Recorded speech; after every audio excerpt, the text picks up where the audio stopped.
네, 오늘부터는 그 새롭게 변화된 그 심방세동 진료 지침 중에서 이제 안티코아귤레이션에 대한 부분을 좀 말씀드리겠습니다. 제일 관심이 있는 부분이기도 하고, 실제 그 리듬 컨트롤은 이제 3차 의료기관에서 하다 보니까 실제 1차나 2차 의료기관에서 심방세동이 있는 분들은 대부분은 요 안티코아귤레이션에 초점을 맞추는 경우들이 많습니다. 그래서 요 부분을 중심으로 말씀을 드리겠고요. 그 중에서도 최근에 이제 노악에 대한 관심이 많아서 이제 노악을 반드시 써야 되는지, 그리고 아스피린 또는 플라빅스, 클로피도그레를 쓰는 것만으로 안 되는지, 이런 부분들이 좀 이슈가 되고 있어서 그런 부분들을 중심으로 말씀을 드리겠습니다. 그래서 이전 시간에서도 여러 번 말씀을 드렸지만 기본적인 그림이고요. 체드 베스크 스코어를 계산을 해서 0점이나 1점, 즉 남자에서는 0점, 여자는 자체만으로 1점이 되기 때문에 이런 0점이나 1점의 로우 리스크에 있어서는 이제는 적어도 아스피린 또는 클로피도그렐 안티코아귤레이션을 하지 않는다. 이게 원칙입니다. 그래서 이전에는 뭐 아스피린 정도를 쓸 수 있었다 이렇게 얘기도 하고, 뭐 예전에는 아스피린도 이제 스트로크를 예방하기 위해서 일반적으로 처방하는 게 도움이 된다 뭐 이런 얘기가 있었는데, 최근에는 이제 아스피린 자체가 이제 블리딩 리스크를 올리기 때문에 이런 에비던스 없이 쓰는 거에 대해서는 이제 권고하고 있지 않고요. 이제 0.1점의 로우 리스크에서는 더 이상은 이제 안티플레이틀릿, 특히 안티스트롬보틱 에이전트는 쓰지 않는다 이렇게 되어 있고요. 2점 이상인 경우, 남자에서는 2점, 여자는 3점이죠. 근데 뭐 좀 따로 나눠서 계산하기보다는 체드 베스크 스코어에 이제 여자가 들어가 있기 때문에 이제 일반적으로 계산을 해서 체드 베스크 스코어가 2점 이상이면 무조건 안티코아귤레이션을 한다 하되, 이제 적어도 와파린보다는 노악이 더 우선시 된다. 그리고 1점인 경우 요 중간에 리스크가 문제가 되는데요. 남자 1점, 여자 2점 인 경우에는 최근에 유럽 가이드라인에서는 이제 안티코아귤레이션을 하도록 권고하고 있습니다. 2A니까 이제 하는 쪽으로 권고를 하고 있고요.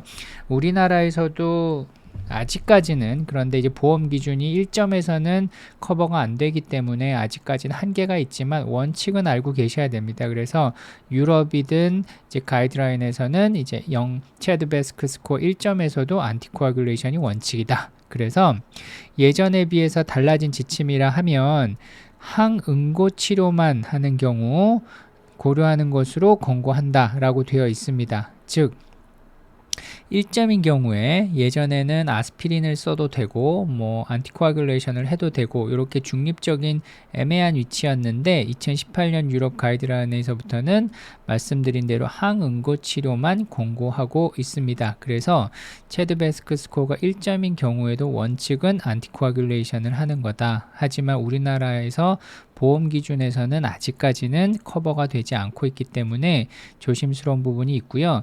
체드 베스크 스코어 2점 이상인 경우에는 이제 노악을 와파린보다 더 우선적으로 사용해야 된다. 이제 왜 그런지는 뒤에서 말씀을 드리겠습니다.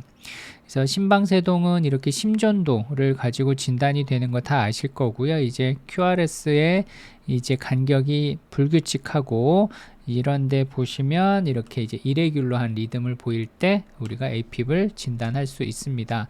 그리고 체드 베스크 스코어는 좀 복잡하다고 생각하시는 분들이 많은데, 이 표를 뭐 모니터 앞에 하나 붙여놓고 계산하시면 습관이 되면 또 금방 됩니다. 그래서 신부전이 있으면 1점, 고혈압 1점, 연세가 75세 이상이면 2점, 65세 이상이면 1점, 그 다음에 예전 스트롱 히스토리가 있거나 TIA가 있으면 2점, 그 다음에 혈관에 뭔가 병이 있다, 즉 심근경색이 있다거나 뭐 다리 쪽으로 페리페럴 아트리 디지즈가 있거나 에오틱 플락 이런 게 있어도 1점으로 들어갈 수 있습니다. 그리고 이제 여성의 경우에 1점을 주는데, 요거는 아직도 컨트러버시가 있지만 일단 어쨌든 체드 베스크 스코어 여성이 1점으로 들어갑니다. 그래서 합산을 했을 때 그 토탈 스코어를 가지고 계산을 하고요. 0점인 경우에는 스트롱 리스크가 거의 없기 때문에 아까 말씀드린 대로 아스피린이나 뭐 안티플레이틀릿 또는 안티스롬보틱 에이전트를 쓰지 않습니다. 그리고 1점인 경우에는 좀 애매한 포션으로 예전에는 설명을 했었는데 최근에는 1점도 안티코아귤레이션을 하는 것으로 아까 말씀을 드렸고요. 2점 이상인 경우에는 이제 반드시 하는 것으로 되어 있지만 하더라도 와파린보다는 노악을 쓰는 것이 원칙이다. 이렇게 이해하시면 됩니다. 그리고 환자분께도 설명하기 좋은 것이 체드베스크 스코어가 2점이면 annual stroke risk, 즉 올해 1년 동안 스트로크가 발생할 확률이 2% 정도 됩니다. 3점이면 3%, 4점이면 4%, 거의 요 정도로 따라가고요. 뭐 이제 5점 이상부터는 이제 거의 기하급수적으로 늘어나기 때문에 이제 더 스트롱 리스크가 올라간다. 그래서 뭐 스코어가 대부분 2, 3, 4, 5에 대부분 몰려 있습니다. 그래서 환자분께 설명할 때도 이제 요 리스크를 계산을 해서 설명을 하게 되면 환자분께도 조금 더 피부에 와닿을 수 있을 것 같고요. 그리고 대부분 이제 선생님들께서 이제 AFib 처음 진단이 되면 아스피린 많이 쓰십니다. 손이 쉽게 갈 수 있고 안전하다 이런 느낌이 있으신데 이미 여기 보시면 2014년도 데이터에서도 이미 다 나온 겁니다. 그래서 이스케믹 스트로크, 즉 뇌졸중을 막는 효과를 저희가 한 건 아니고요. 그 데이터에서 보시는 것처럼 5만 명, 5만 6천 명, 거의 상당히 많은 N수를 가지고 분석을 했는데 아스피린과 아무것도 처리하지 않은, 아무 약도 쓰지 않은 군을 비교해 보면 거의 차이가 없습니다. 차이가 없고요. 또 이제 나이별로 나눠 보았습니다. 50대부터 뭐 100세까지 이제 나이에 따라 나누어 보았을 때 요 아래쪽이 이제 아스피린을 씀으로써 스트로크를 막는 효과가 좋은 거고 위쪽은 아스피린을 썼을 때 효과가 별로 없는 그런 걸 나타내는 건데요. 어떤가요? 나이가 증가함에 따라서 그 경향성 자체가 뚜렷하지가 않습니다. 즉 AFib이 있을 때 스트로크를 막기 위해서 아스피린을 쓰는 것이 그닥 효과가 없다는 얘기죠. 이런 대규모 연구에서도 이렇게 나오고 있고요. 그래서 예전에 아스피린을 뇌졸중 막기 위해 혈액순환을 위해서 그냥 그 습관적으로 처방을 하셨다면 지금은 아까 서두에서도 말씀드린 것처럼 아스피린으로 인한 블리딩 리스크만 올리기 때문에 어떤 AFib로 인한 뇌졸중 예방을 위해서 그냥 아스피린을 쓰는 거는 이제는 더 이상은 해서는 안 되는 이제 처방이 되겠고요. 그래서 최근에 뭐 많이 나오는 것이 와파린이었습니다. 와파린. AFib로 인한 스트로크는 워낙 생기게 되면 더 심각하게 오고 이걸 막기 위해서 안티플레이틀릿 좀 안전하게 쓰기 위해 아스피린을 많이 썼는데 이런 연구들이 지금까지 뭐 거의 30년 이상 동안 있어 왔습니다. 이게 이름만 대면 알만한 대규모 연구들이었고요. 전 세계적으로 있었던. 그래서 비교했던 것들이 대부분 이제 와파린과 안티플레이틀릿 대표적인 게 이제 아스피린이죠. 비교를 했는데 요 가운데가 이제 기준점이라고 보면 어떤가요? 대부분이 다 왼쪽으로 치우쳐 있죠. 즉 와파린이 더 효과가 좋은 것으로 나왔습니다. 그 결과는 이제 스트로크를 막는 효과를 본 건데 와파린이 아스피린에 비해서 대부분 우월하게 효과가 좋은 것으로 나오고 있습니다. 그래서 이런 연구를 바탕으로 이제 심방세동이 발생한 환자분들에 있어서는 적어도 뇌졸중을 막기 위해서는 아스피린보다는 와파린, 즉 안티코아귤레이션을 하는 게 원칙이다라고 알고 계실 겁니다. 하지만 이제 와파린이 워낙 제한점들이 많다 보니까 아스피린으로 손이 많이 가는데 아까 보여드린 데이터에서와 마찬가지로 아스피린만으로는 스트로크를 막는 효과가 거의 없다. 오히려 블리딩 리스크만 올린다. 그래서 안 쓰면 안 썼지 쓰는 거는 오히려 득보단 실이 많다. 이렇게 이해하시면 될 것 같고요. 그 중에는 이제 아스피린과 클로피도그렐 듀얼을 쓰시는 분들이 있으세요. 그래서 요 데이터도 좀 보여드리겠는데요. 아스피린과 클로피도그렐 두 개를 쓰는 것과 와파린을 비교한 겁니다. 그랬을 때 이제 두 개가 가장 이슈가 되고 이제 스트로크를 막는 효과가 어떤지 보시면 그 와파린만 썼을 때보다 듀얼을 썼을 때 스트로크가 더 많이 발생합니다. 즉 와파린 하나만 쓰는 게 듀얼을 쓰는 것보다 스트로크를 막는 효과가 훨씬 좋다. 이렇게 이해하시면 될 것 같고요. 그럼 출혈의 위험은 어떤가요? 거의 비슷합니다. 통계적으로 거의 차이가 없죠. 즉 듀얼을 쓰나 와파린을 쓰나 블리딩 리스크에 있어서는 거의 비슷하다. 다만 스트로크를 막는 효과는 와파린이 훨씬 좋다. 그러니까 굳이 와파린을 안 쓸 이유가 없는 거죠. 그래서 보통 조금 더 안전하고 손이 잘 가니까 아스피린 플라빅스 두 개를 듀얼로 처방을 하시는데, 그것보다 와파린을 INR 잘 맞춰가면서 처방하시는 게 훨씬 더 효과도 좋고 안전하다, 이렇게 이해하실 수 있을 것 같고요. 요 블리딩과 스트로크를 다 합친 결과를 봐도 확실히 와파린 단독 쓰는 것이 훨씬 좋습니다. 그리고 그래프를 봐도 어떤가, 여기가 아스피린 클로피도그렐 듀얼이고 여기가 이제 와파린인데 전반적인 리스크가 와파린이 훨씬 낫죠. 그래서 우리가 지금까지 하셨던 이제 프랙티스는 심방세동이 있을 때 스트로크를 막고 하기 위한 목적으로 와파린을 쓰는 게 원칙이었습니다. 그리고 이 데이터는 하나 더 보여드리면, 그런데 이제 와파린 처방할 때 저희가 항상 좀 불안했던 부분들이, 연세가 많고 체중이 적은 분들은 블리딩 리스크가 항상 고민이 되죠. 그래서 우리가 이제 블리딩 리스크가 높은 것들을 평가하기 위해서 헤스플레드 스코어라는 걸 계산을 합니다. 그래서 3점 이상이면 상당히 블리딩 리스크가 높은 거고요. 0에서 2면 블리딩 리스크가 그래도 좀 낮은 분들이죠. 그리고 우측 X축을 보면 요건 이제 체드 베스크 스코어. 그래서 우측으로 갈수록 이제 스트로크 리스크가 높은 분, 세로축으로는 올라갈수록 블리딩 리스크가 높은 분. 그러니까 이제 가장 관심이 있는 부분이 요 그룹이 되겠죠. 여긴 어떤가요? 블리딩 리스크도 높고 스트로크 리스크도 높은 군들인데요. 이런 군들에서 와파린을 처방하는 것이 과연 효과가 좋겠는지에 대한 데이터입니다. 보시는 것처럼 요 파란색은 안티코아귤레이션을 하신 것이고요. 요 주황색 부분은 안티코아귤레이션 안 한 겁니다. 어떤가요?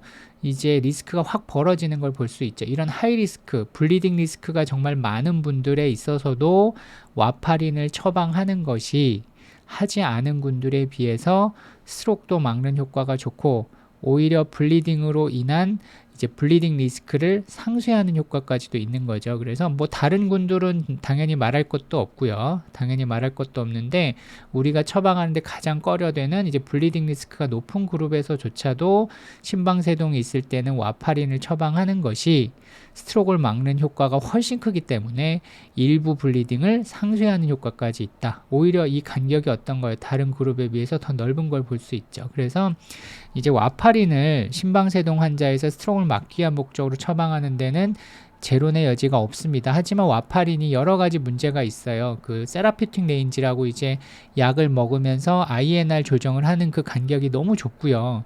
그 다음에 블리딩 리스크 높죠. 그 중에서 제일 위험한 게 이제 뭐 GI 블리딩은 뭐 어느 정도 수혈을 하고 블리딩을 멈추면 내시경을 통해서 블리딩 포커스를 찾으면 문제가 안 되는데, 브레인 해모리지가 문제입니다. 브레인 해모리지가 한번 생기면 이거는 회복할 수 없는 수준으로 환자분이 이제 완전히 이제 컨디션이 확 떨어지기 때문에 이게 문제인 겁니다. 그래서 이 블리딩 리스크, 그 중에서도 ICH를 줄일 수 있는 약이 있으면 안 쓸 이유가 없는 겁니다. 그리고 뭐 음식이나 드럭 인터랙션이 워낙 많은 건 잘 알려져 있고요. 그러다 보니까 이제 음식 제한하고 약을 또 조절해야 되고 이런 부분이 있으니까 와파린 때문에 삶의 질이 많이 떨어집니다. 그래서 잘 안 먹는 분들도 있고, 그러다 보니까 이제 여러 피지션 선생님들도, 여러 의사 선생님들도 처방을 잘 못하세요. 왜냐하면 오실 때마다 INR 체크하는 거에 대한 부담이 있어서. 그래서 실제 심방세동이 있음에도 불구하고 환자분들이 와파린을 정확하게 복용하고 있는 분들이 높지 않은 거죠. 그래서 최근에 이제 노악이란 약제가 나왔고, 와파린은 어떤가요? 바이타민 K 안타고니스트지만 지금 나와 있는 노악들은 기전이 좀 다릅니다. 이게 혈전을 생성하는 캐스케이드인데요. 팩터 10부터 시작해서 쭉 내려오면서 최종적으로 스롬빈을 거쳐 피브린이 형성되는 게 이제 혈전을 만드는 과정인데, 그 중에서 가장 중앙에 있는 팩터 10을 블럭을 하는 약제가 팩터 10A 이니비터라고 돼 있고요. 현재 상용화된 게 잘 아시는 것처럼 이 세 가지 약제가 출시가 되고 전 세계적으로 쓰이고 있습니다. 그래서 아픽사반, 리바록사반, 에독사반, 이렇게 세 가지 약제가 있고요. 또 이게 스롬빈을 직접적으로 이니비션하는 다이렉트 스롬빈 이니비터 다비가트라는 약제가 사용이 되고 있습니다. 그래서 이 네 가지 약제가 기존에 우리가 알고 있는 노악, 이렇게 이해를 하시면 될 것 같습니다. 그래서 이 네 가지 약제가 현재 우리나라에서 사용할 수 있는 약제입니다. 잘 아시겠지만 이제 다비가트란, 리바록사반, 아픽사반, 에독사반 이렇게 있고, 이건 상품명이고요. 그랬을 때 이제 예전에 이제 보험이 안 됐었는데 이게 최근에 보험이 되었습니다. 그래서 환자가 한 달간 사용하는 부담금은 많이 좀 줄어들었습니다. 그렇다 하더라도 와파린은 워낙 약값이 싸기 때문에 와파린보단 비싸지만 그래도 많이 부담이 줄었고요.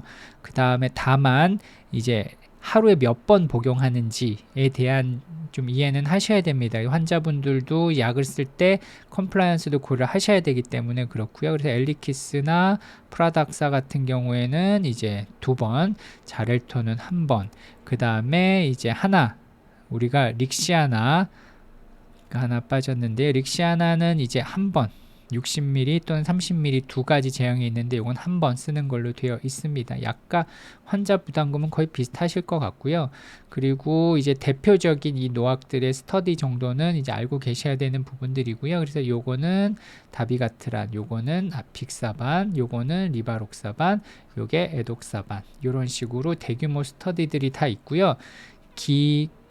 비교 대상은 이제 와파린 대비 어떤가를 본 겁니다. 그랬을 때 이제 N수를 보면은 거의 10,000명 이상의 대규모 연구들이고 주요 논문에 퍼블리시가 되었기 때문에 그 결과에 대해서는 이제 인정을 하셔도 될 것 같습니다. 그래서 와파린 대비 어느 정도 효과가 있는지를 보는 것이고 보시면 이제 4가지 포인트만 이해를 하시면 됩니다. 다 많은 데이터들이 있는데 기본적으로 약으로 인한 스트로크 예방 효과가 얼마나 좋은지를 보는 결과를 보면 보시는 것처럼 릴라이가 아까 프라닥사 다비가트란이었죠. 다비가트란은 와파린보다 스트로크를 더 잘 막아줬다. 이렇게 이해하시면 될 것 같고요. 요거는 엘리키스 아픽사반 약인데 요것도 역시 와파린보다 더 잘 막아줬다. 하지만 요 리바록사반과 이제 에독사반 두 가지 약제는 뭐 우월하진 않았지만 와파린만큼 잘 막아줬다. 그래서 결론적으로는 4가지 노악들이 와파린만큼 스트로크를 막는 효과는 충분히 좋다. 어떤 면에서는 좋을 수도 있다. 이렇게 이해를 하시면 될 것 같고요. 서두에 말씀드린 것처럼 안티코아귤레이션의 문제는 블리딩이죠. 이런 블리딩을 막는 효과에 있어서는 이제 아픽사반 같은 경우에는 블리딩이 많이 줄었고요.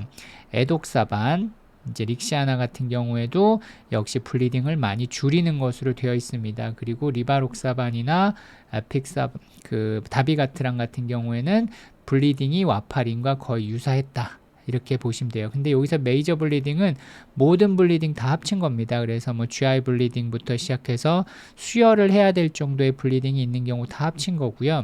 근데 아까도 말씀드린 것처럼 가장 좀 우리가 우려되는 부분은 브레인 해모리지예요. 브레인 해모리지는 한번 생기면 그냥 그대로 환자분의 컨디션이 급강하기 때문에 그래서 결과적으로 보시면 이 4가지 모든 약제가 어떤 약제를 쓰던지 간에 브레인 해모리지는 거의 30% 이상 30% 이상 감소시키는 걸 볼 수 있습니다. 보시는 것처럼. 그래서 우리가 이제 노악을 쓰는 기본적인 목적은 그 스트로크를 막는 효과에 있어서는 더 좋거나 비슷하지만 안전성 면에 있어서는 와파린보다 훨씬 좋다. 그 중에서도 브레인 해모리지는 30-40% 이상 줄일 수 있다. 그래서 우리가 노악을 쓴다라고 간단하게 이해하시면 될 것 같습니다. 그래서 이 모든 걸 합쳤을 때 올코즈 모탈리티를 보았을 때에는 이제 어떤가요? 아픽사반이 유일하게 이제 우월한 효과를 보일 수 있었고 그 외에 나머지 것들은 비슷하거나 와파린보다 좋다. 뭐 요 정도 경향을 보이고 있습니다. 그래서 그림으로 보시면 노악이 와파린보다 도대체 뭐가 좋냐 했을 때 간단하게 얘기하면 스트로크를 막는 효과에 있어서는 거의 비슷하다. 그 중에서도 이제 다비가트란이나 아픽사반인 경우에는 오히려 와파린보다도 더 잘 막아준다. 하지만 이런 메이저 블리딩에 있어서는 와파린과 거의 유사하거나 훨씬 더 블리딩을 줄일 수 있다. 더 안전하다. 그래서 줄일 수 있는 약들이 나온 게 아픽사반, 다비가트란 110ml 저용량에서 그랬고요.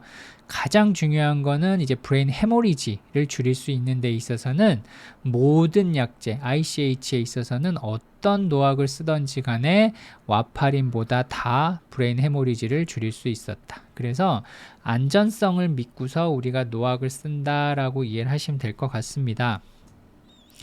그래서 이제 정리를 해드리겠습니다. 노악이 이제 체드베스크 스코어가 2점인 이제 넌 밸뷸라 AF 환자에 있어서는 우리나라에서 보험이 됩니다. 하지만 투석을 한다거나 아까 말씀드린 것처럼 판막에 뭔가 문제가 있는 분들, 기계 판막을 갖고 있거나 이런 분들은 아직은 노악은 쓸 수는 없는 것으로 되어 있습니다. 그래서 이런 경우에는 와파린을 쓰셔야 되고요. 그리고 서두에 말씀드린 것처럼 심방세동으로 인한 뇌졸중 예방을 위해서 이제 더 이상 아스피린 또는 클로피도그렐 또는 복합요법은 쓰지 않습니다. 물론 다른 문제가 있어서 혈관에 플라크가 있다거나 뭐 심근경색 히스토리가 있다거나 해서 쓰는 경우가 아니라면 단순 심방세동이 있어서 아스피린을 쓴다. 이건 더 이상 이제 하셔서는 안 되는 거고요. 그리고 노악은 와파린보다 효과 면에서는 비슷하고 어떤 면에서는 더 좋다. 하지만 노악을 쓰는 이유는 안전하기 때문에 쓴다. 그 중에서도 이제 뇌출혈을 막는 효과에 있어서는 와파린보다 훨씬 좋다. 그래서 노악이 쓰기 좀 불안하다, 블리딩이 생길까봐 불안하다라고 하시는데 그건 이제 거꾸로고요. 안전하기 때문에 노악을 쓰시는 겁니다. 그래서 마지막으로 요거 하나 보여드리면서 정리하겠습니다. 70세 남자분, 흔히 있는 분이고 2년 정도 심방세동이 있었고 고혈압이 있으세요. 그럼 어떻게 되나요? 체드베스크 스코어가 나이로 인해서 1점, 고혈압이 있기 때문에 1점, 그래서 2점이 되는 거죠. 이런 경우에 흔히 있는 환자분들이세요. 이런 경우에 어떤 약제를 쓰시겠습니까? 아스피린? 안 된다 그랬고요. 와파린이나 노악을 처방을 하시는데 어떤 것들을 처방하실지는 잘 고민하셔서 이제 실제 임상에서 활용하시면 될 것 같습니다. 네, 감사합니다.